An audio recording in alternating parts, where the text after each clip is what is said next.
Hello hello hello hello hello hello hello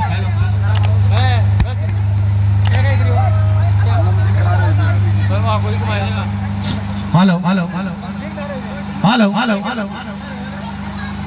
hello hello hello सभी ग्रामवासियों को सूचित किया जाता है और सूचित करने के साथ साथ ही आज इस जन्माष्टमी के पावन अवसर पर आप सबका यहाँ शिव मंदिर प्रांगण में अभिनंदन है।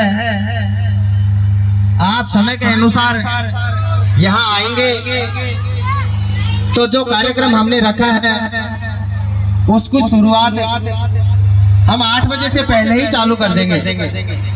सभी माता बहने, मेरे भाई बहन, बड़े बुजुर्ग जल्दी से जल्दी।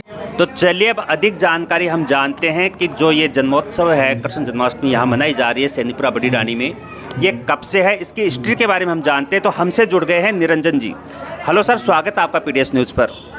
सर हाँ जी, थैंक यू सर। सर मेरा पहला सवाल आपसे यही है कि आपके गांव में ये जन्माष्टमी महोत्सव कब से मनाया जा रहा है? सबसे पहले तो मैं सभी को श्री कृष्ण जन्माष्टमी महोत्सव की बहुत बहुत बधाइयाँ देता हूँ। और अगर ढाणी के जो ये महोत्सव है उसके इतिहास के बारे में थोड़ी सी चर्चा करें तो ये सबसे पहले कुछ गांव के नवयुवकों ने मिलकर एक इस प्रकार का विचार उनके मन में आया कि एक कृष्ण जी का जो जन्मोत्सव है उसको भी हमारे गांव में एक महोत्सव के रूप में मनाया जाए। इस को ध्यान में रखते हुए सबसे पहले 2010 में जो जन्माष्टमी का महोत्सव था वो प्रारंभ हुआ था यहाँ पे, और उसके बाद में निरंतर बिना बाधा के हर वर्ष एक धूमधाम से ये मनाया जा रहा है। और हर वर्ष आप सब ने देखा है, गाँव वालों को पता है कि हर वर्ष 2010 के बाद में इसमें निरंतर वृद्धि होती जा रही है, नए नए कार्यक्रमों का आयोजन किया जा रहा है और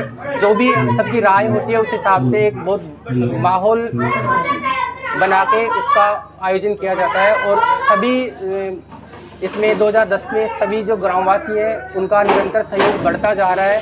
और मुझे इस बात की खुशी है कि इस महोत्सव में सारे जो ग्रामीण हैं, यहाँ तक कि छोटे बच्चे हैं, बूढ़े हैं, बुजुर्ग हैं, युवा हैं, माता बहिनें हैं, सब एक साथ मिलकर एक हर्षोल्लास से उत्सव को मनाया जाता है। सर ये जो आप जन्मोत्सव मनाते हो इसमें जो आप सांस्कृतिक प्रोग्राम रखते हो तो ये किस हिसाब से रखते हो? मतलब इसमें जो सीमा होती है जैसे बच्चों की, तो हर साल एज में डिफरेंस होता है या फिर सेम रहता है? देखिए, इसमें एज का ये मैटर है कि लगभग किस प्रकार के प्रतिभागियों को हम लेते हैं जो स्टेज पर अपना परफॉर्मेंस दिखा सकें, और उसके लिए जो ग्रामीण लोग हैं या नवयुवक मंडल है वो ही तय करते हैं कि आज इस साल में कितनी उम्र के बच्चों को लिया जाए।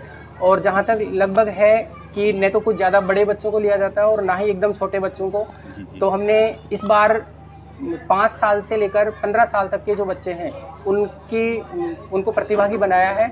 और जो भी फ्री एंट्री है, इसमें कोई भी रजिस्ट्रेशन करवा सकता है। जो इस एज ग्रुप का है 5 से 15 साल तक का, वो आके यहाँ पे अपना रजिस्ट्रेशन करवाए, एज प्रूफ दे और अपनी प्रस्तुति दे सकता है।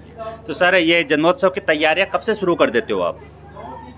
देखो, जन्मोत्सव की तैयारियां एक प्रॉपर रूप से हम लगभग 10-15 दिन पहले से प्रारंभ कर देते हैं। और उसमें सर्वप्रथम एक सभी बैठते हैं, मीटिंग का आयोजन करते हैं कि इस बार क्या कुछ करना है। पुराने कार्यों पर चर्चा होती है, उसमें कुछ फेरबदल करना होता है, उनकी चर्चा होती है। और सबको अलग अलग जिम्मेदारी, इसमें सबसे बड़ी विशेषता है कि कोई कमेटी नहीं है, इसमें सभी इसमें बराबर प्रतिभागी हैं, बराबर का योगदान देते हैं। और जो सर्वसम्मति से सभी भाई लोग, सभी युवा जो साथी हैं वो तय करते हैं, वो सारे प्रोग्राम इसमें शामिल किए जाते हैं। और सबसे बड़ी खुशी की बात यह है कि सब अपनी अपनी जिम्मेदारी एक बखूबी निभाते हैं और खुद आगे बढ़कर अपना कार्य करते हैं। एक बार जिम्मेदारी मीटिंग में दे दी जाती है, उसके बाद में जो जिसको जिम्मेदारी दी जाती है वो अपना काम अपने हिसाब से करता है, उसको कोई दूसरों से मतलब नहीं है। और सब अपना अपना काम है वो नियत समय पे करते हैं और एक उल्लास से करते हैं, जिससे पता ही नहीं चलता कि इतना बड़ा जो आयोजन है वो ऐसे ही सफल हो जाता है। और सबसे बड़ी बात जो ग्रामीण है वो उनका बहुत सहयोग होता है, वो हर प्रकार का तन मन धन से सहयोग करते हैं। और एक मतलब 10-15 दिन बाद पहले से ही ये खुशी का माहौल हो जाता है कि जन्माष्टमी इतनी तारीख की है, अब मनाएंगे, ये करेंगे, वो करेंगे। बच्चों में बहुत बड़ा उत्साह होता है कि मैं प्रतिभागी बन के मेरी प्रस्तुति दूंगा। सर अगला सवाल है आपसे, जैसे कि आपने बताया कि 2010 में आपने कृष्ण जन्मोत्सव मनाना शुरू किया था आपके गांव में, अब 2021 चल रही है, तो बीच इससे अंतराल में कितना क्या इम्प्रूवमेंट हुआ आपके इस जन्मोत्सव को लेकर, उसके बारे में बताइए।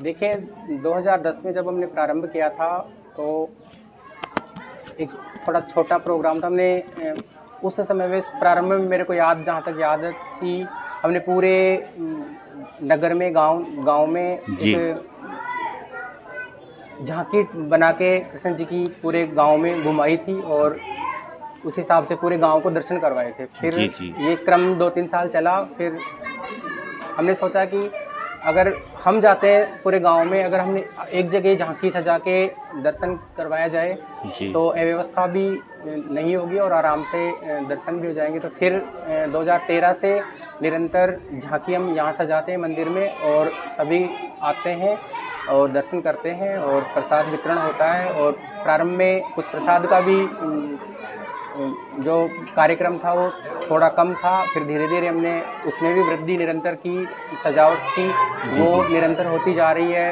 हर साल ज़्यादा ही होती है।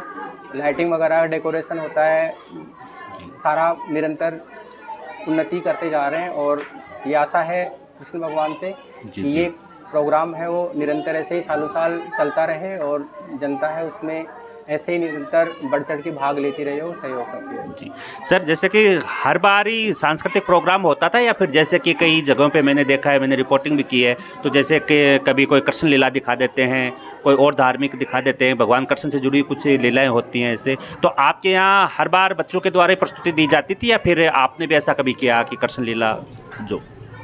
देखिए पहले जैसे मैंने बताया अभी कि प्रारंभ में 2-3 साल झांकी का प्रोग्राम होता था, पूरे गांव में झांकी निकलती थी। जी। उसके बाद में साल 2 साल हमने LED लगा के पूरी जो कृष्ण लीला है उसको दिखाया था। फिर एक बार लाइव वृंदावन से जो वहाँ पर प्रोग्राम होता है उसको भी LED के माध्यम से पूरी जनता ने देखा और उसमें भी बहुत शांति से लोग देखते थे। पूरी 3-4 घंटे की फिल्म चलती थी और उसमें वो प्रोग्राम होता था। उसके बाद में फिर हमने देखा कि कुछ जो बच्चे हैं उनको कैसे इनसे जोड़ा जाए, क्रिएटिविटी कैसे हो, कैसे वो आगे बढ़े। तो हमने देखा कि इससे, क्योंकि बाल गोपाल की लीलाएं हैं तो बच्चों को भी इससे जोड़ा जाए। और हमने पहली बार ये प्रयास किया 2015 में और हमें जितनी आस उम्मीद नहीं थी उससे बढ़कर जो बच्चों का उत्साह देखा, फिर हम इसको बंद नहीं कर सके एक तरह से कि बच्चों का उत्साह देखा कि ऐसे बच्चे, एक मौका मिलता है, पूरे समाज के बच्चे इकट्ठा होते हैं, पूरा समाज पूरा गांव इकट्ठा होता है और उसमें एक प्रतिभा निकल के आ जाए बच्चे की, उसका झिझक डर वो ख़त्म हो जाए।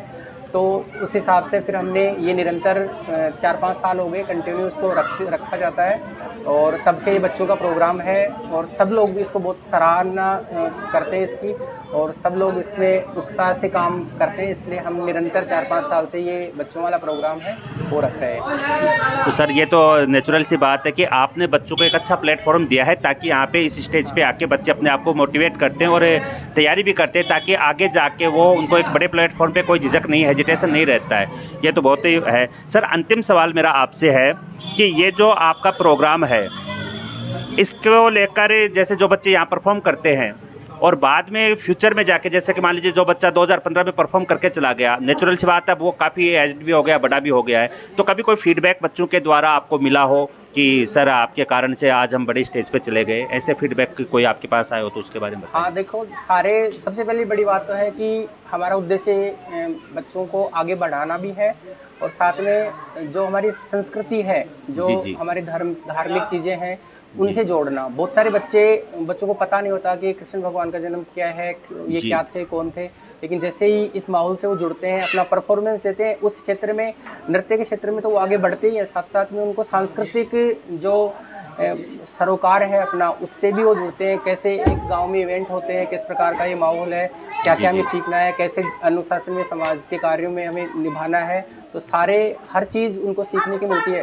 बहुत सारे जो बच्चे हैं वो आते हैं और हमें अपना अनुभव बताते हैं कि उस समय मैंने परफॉर्मेंस किया था, हमें फिर मेरी जिज्ञासा हुई बहुत सारी चीज़ें जानने के लिए कि और भी कृष्ण भगवान की तरह और भी कौन से देवता हैं, उनमें क्या होता है क्या नहीं होता है। तो ऐसे बहुत सारे हमारे हिंदू धर्म की जो रीति रिवाज हैं और जो सांस्कृतिक परंपराएं हैं, उनमें जागृति पैदा होती है बच्चों में और उनसे वो जुड़ पाते हैं। ये हमारे लिए अच्छी बात है, बच्चों के भविष्य के लिए भी। तो ऐसा तो सर, जैसे कि आपने बताया कि 2010 से ये शुरू हुआ और अब तक ये चल रहा है, तो फ्यूचर को लेके भी एक सवाल कर लेता हूँ। हालांकि फ्यूचर किसी ने देखा नहीं, तो फ्यूचर में भी ये आपका जो जन्मोत्सव है ये इसी तरह से चलता रहेगा? बिल्कुल, मुझे पूरी उम्मीद है कि ये निरंतर गांव के सहयोग से, युवकों के, नवयुवकों के सहयोग से और सभी हर प्रकार का जो तबका है उसमें सहयोग भाग लेता है।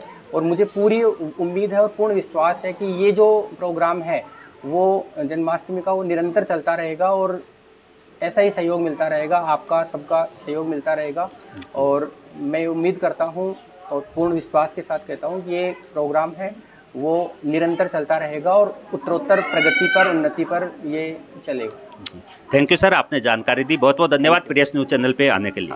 आपको भी इससे पीडीएस न्यूज़ को भी मैं बहुत बहुत धन्यवाद देता हूँ कि जो गांव में जो इवेंट होते हैं उनको वो जनता तक पहुंचाते हैं, उनको एक ब्रॉडकास्ट वो करते हैं। तो आपके को भी बहुत बहुत धन्यवाद। और मैं भी श्री श्याम भगवान से, कृष्ण भगवान से उम्मीद करता हूँ कि आपका चैनल भी जैसे जन्माष्टमी का महोत्सव है निरंतर बढ़ रहा है, वैसे भी आपका चैनल निरंतर प्रगति करे, उन्नति करे। इसी के साथ में आपका बहुत बहुत धन्यवाद। Thank you sir.